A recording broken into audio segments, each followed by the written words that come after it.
Assalamualaikum warahmatullahi wabarakatuh. Perkenalkan, nama saya Siti Nurjana, NIM E2010662. Kali ini saya akan mereview pertemuan ke-7 mata kuliah Hukum Pidana.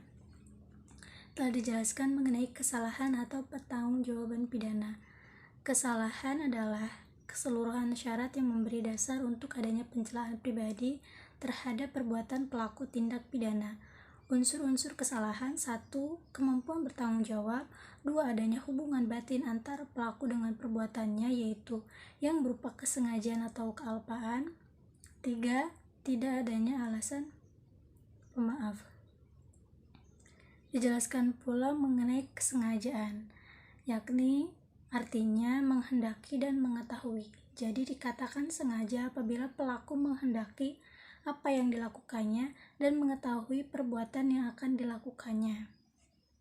Bentuk-bentuk kesengajaan: 1. Kesengajaan dengan maksud atau bertujuan untuk mencapai tujuan.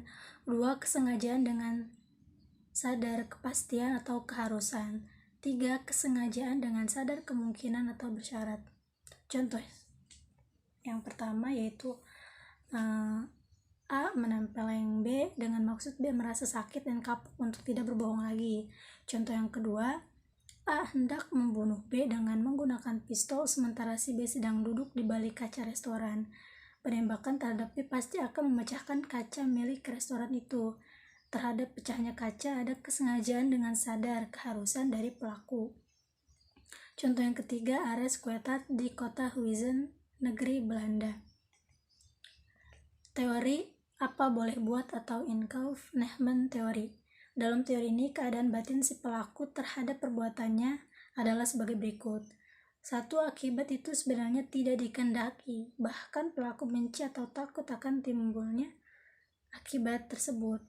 Yang kedua, akan tetapi meskipun demikian, ia menghendakinya, namun apabila keadaan atau akibat itu timbul, apa boleh buat, hak itu diterimanya juga. Ini berarti pelaku berani mengambil resiko. Sifat-sifat kesengajaan: 1.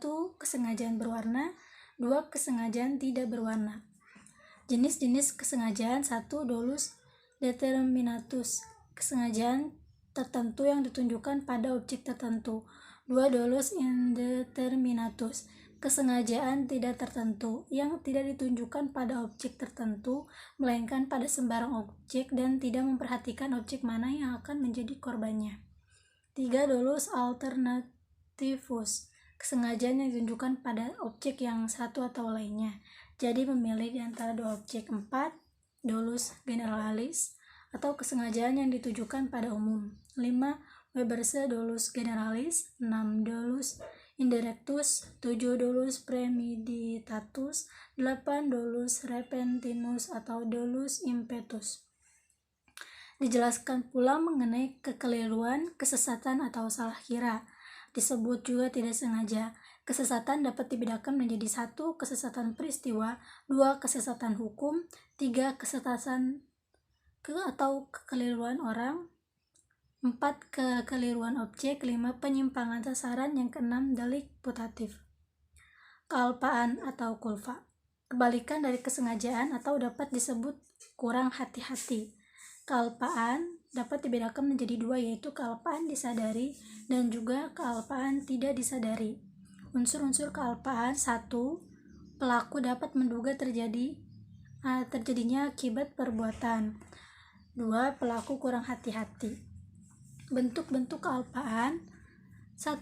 Kulfa lata atau kealpaan berat. 2. Kulfa levis atau kealpaan ringan. 3. Bewusste Schuld atau kealpaan disadari, dan yang keempat yaitu unbewusste Schuld. Telah dijelaskan pula mengenai kemampuan bertanggung jawab.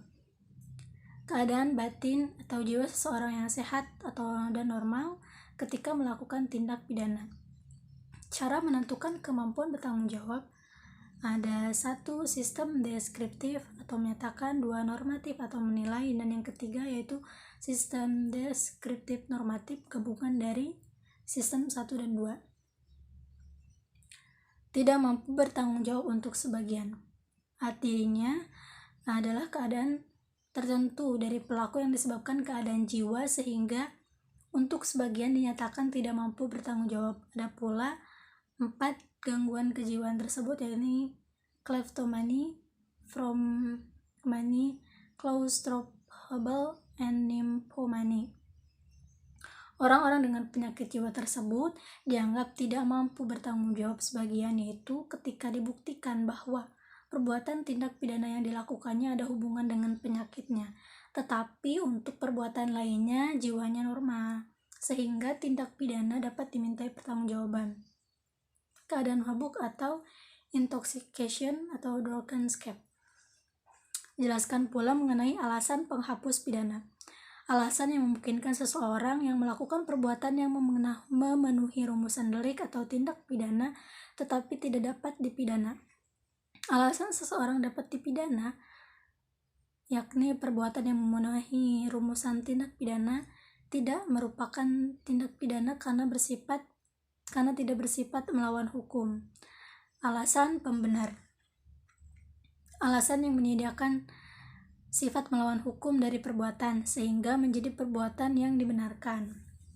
Alasan pembenar dibagi menjadi 1 umum, yakni daya paksa, bela paksa, melaksanakan perintah undang-undang, perintah jabatan yang sah. Khusus yakni dokter atau para saksi yang menghadiri perkelahian tanding, pencemaran demi kepentingan umum atau karena terpaksa untuk membela diri, yang dihina dengan putusan hakim yang menjadi tetap dinyatakan bersalah atas hal yang dituduhkan. Alasan pembenar di luar undang-undang. Hakim disiplin, kewenangan jabatan dari dokter, apoteker, penyelidikan ilmiah, dan juga fungsi negatif dari sifat melawan hukum material. Alasan pemaaf adalah alasan yang meniadakan kesalahan pelaku tindak pidana sehingga pelaku yang melakukan perbuatan yang bersifat melawan hukum tindak pidana karena tidak ada kesalahan. Macam-macam alasan pemaaf yakni umum, tidak mampu bertanggung jawab, daya paksa dalam arti sempit, bela paksa yang melampaui batas, perintah jabatan yang tidak sah. Khusus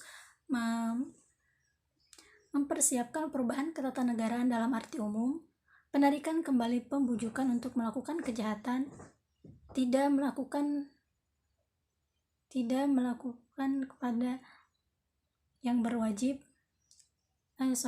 tidak melaporkan kepada yang berwajib, pencurian antara suami istri, insubordinasi tidak jadi. Di luar undang-undang, arti tidak ada kesalahan sama sekali. Alasan peniadaan pidana putatif. Dijelaskan pula mengenai daya paksa. Setiap kekuatan, setiap paksaan, setiap tekanan yang tidak dapat ditahan.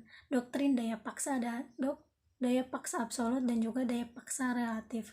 Bentuk-bentuk daya paksa: 1. Pertentangan antara 2 kepentingan hukum.